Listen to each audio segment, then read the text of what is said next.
Alright, what is going on, my dudes? We are back here today with Alliance Wars Season 29, Episode 5. Let's say 5. Yeah, we're doing a full Ghost War today. We have some boss action. We got an Apocalypse War boss.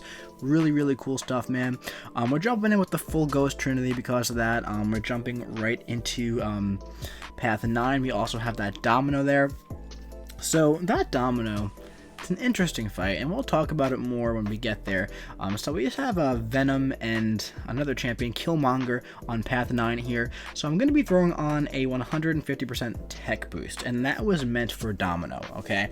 And also it would help with Killmonger as well, potentially. Also going to put on just a 20% boost here in Section 1. This is just going to be a quick steamroll fight with Ghost. The only thing to look out for is that Venom is, in fact, a stubborn champion, but that's not the biggest deal in the world at all for Ghost. She'll still be able to steamroll right through. I'm just going to be doing more parries because, yeah, I mean, we'll just make the fight go by as fast as we can. Yeah, really simple. Just, you know, I could probably have killed him with that special 1 there, but instead we'll go build up to this special 2, and yeah, really quick fight with Ghost. Very nice and very quick. So up next we have a Killmonger, which we were actually a little bit concerned about. We were looking at this Killmonger, trying to figure out what to do. Should I just do it with Ghost? Should we try and send somebody else for it? Ultimately, we did end up sending Ghost to it. I said I put on a power boost. That power boost was supposed to be for Domino, but we'll talk about it when we get there. But we have this Killmonger here now. He's also a stubborn defender. So I was never honestly too concerned about this Killmonger. Other people were a little concerned about it, but I never really had any doubts that it would be fine to go ahead and just end the fight right here in one special 2. Of course, the power boost did definitely make it easier for sure. So up next we have this Domino mini boss shared node here, okay? And the nodes here, basically the important one is Matador. Now that's the one where you they use a special attack, and that's the only way you get power, and you get a bar when they use a bar. Alright? And also there's Cold Turkey and Buff and Balance, but Matador is the important one there. So I have on the tech boost and I have on the advanced power boost. So we start the fight, and the power boost doesn't give me any power. It doesn't give me the bar of power. So right off the bat, it kind of blew my strategy, and I was like, alright, well, I could still win this fight with no problem. But then I realized, okay, even if I get to a special 2 really quickly, it probably won't give me back any power. So that's annoying. So I had to adjust my strategy for how I normally fight Domino mid-fight, and I mean, if you're watching the video, you'll see it's going pretty well. We're about 30 seconds in, and she's basically dead. I'm just going to go for the special 1 here, and yeah, so that went well. All those boosts were pretty much for nothing, but at the end of the day, doesn't really matter. We got through it, and yeah, on to Section 2. So Section 2 is definitely a bit easier for me here. We have Black Widow Clairvoyant up first. We're going on Path 4 in Section 2, and when Black Widow Clairvoyant is placed here, it's good placement for Black Widow. However, at the same time, it's just absolute ghost food. Yeah, so this is a rank 2 Black Widow. Am I putting on boosts here? I'm probably putting on one of the 15% attack boosts here, and no gray boost needed, no tech boost needed. I'll probably put on a 10%er because I had some in overflow, so you don't want those to go to waste. You might as well use them when you have them from the new crystals, the new solo crystals. Yeah, so this fight is going to be over pretty much before it even begins. And yeah, I've done Black Widow many times with Ghost now over the past season and a half. Yeah, man, let's just get into it. You know, the thing with her is that she can potentially mess you up if you can't shrug off her debuffs. So that's why Ghost is really good for Black Widow on this path. It's just a no-brainer. Here I'm building up some buffs, which is just complete overkill, man. Just absolute, all of that was just overkill. Yeah. And up next we have a Havok, which is also very good placement here. And it's also, you know, it's not the easiest fight in the entire world with Ghost, the Havok on this path, but it's also not the hardest fight in the entire world either. So not too concerned about it. I've done this a couple times here with Ghost. Basically what you want to do is you want to build to a special 2 and end the fight.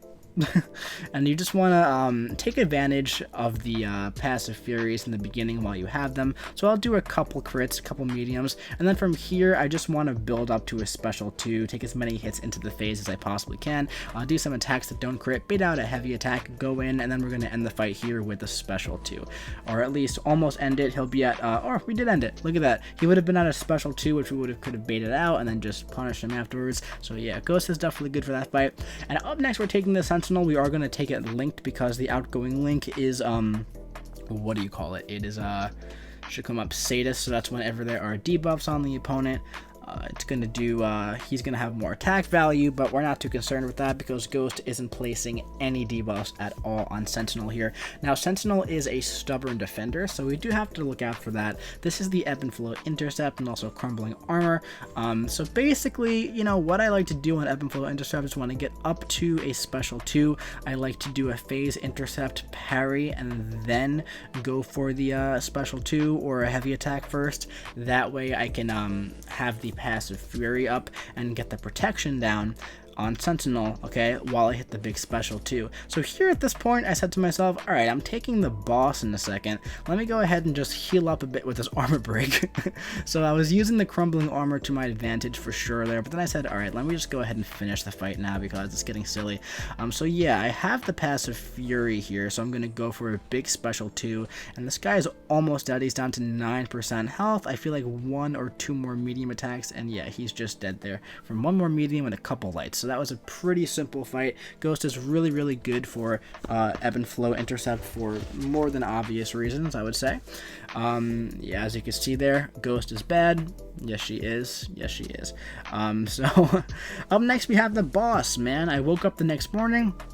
The boss was open for me. I said, alright, I'm taking it linked with 49 still left, the shifting hazards. Gonna put on a 15% attack boost. I'm gonna put on a 200% greater tech boost. Gonna put on a 30% champion boost and 20% health boost. This was way overkill, man. And I thought about the power boost, but I said, alright, I'm super boosted. It's so unnecessary.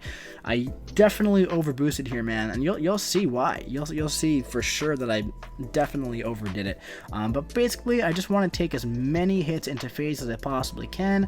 I blocked a bit of the end of it there, that way I can just go into and punish the heavy attack. He's a very, very easy heavy attack to punish.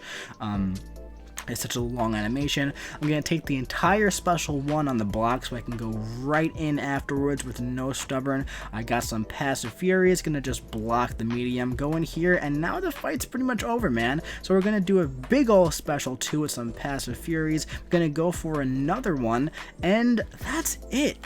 That's it, man. So that really could have been probably a 20% green boost, a 15% attack boost, and 150% tech boost, and that would have been pretty much the same result, because we almost got pushed up to a special 3 there at the end, which actually would not have been good. So we could have used 50% less tech power. But yeah, man, that was a really good war, I think, on my part at least. I did get one of the 4 Loki power rating cards here. I think I got the silver card. I still have to edit it into the video, so I don't remember exactly which one it was, but I'm pretty sure it's the silver. And yeah, it looks really cool, man. It's a picture of Apocalypse almost going to stomp me with his medium attack. However, Ghost is phased and holding her block. So yeah, this is my second card of the season, I believe. I think it's the second. It might be the 3rd card of the season. Don't remember. It's the 2nd or 3rd card of the season. But yeah, dude, feeling good about the season. Let's move over to some individual stats now. So that was against an alliance called We Are Groot, and really great name, by the way. So yeah, moving up here, 31 kills, only 1 death still, the first fight of the season. Solo rate 97%. It's like 96.98, but it rounds up. TDR 38.74, solo rate bonus going out 2.86, and power rating is 40.63. Our next war is against X7V, and know a lot of guys in that group, so super excited for that one. We ended up winning this past war.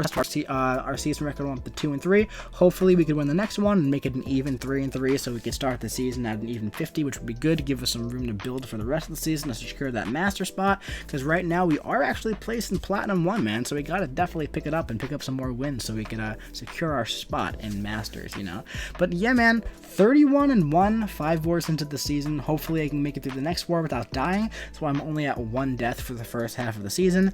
And if I end up going deathless for the entire season, aside from the first fight anybody took in the entire season in 4 Loki, I'm gonna be very, very sad at the end if I ruined a perfect season like that. But that is 7 wars away. We'll worry about that when we get there.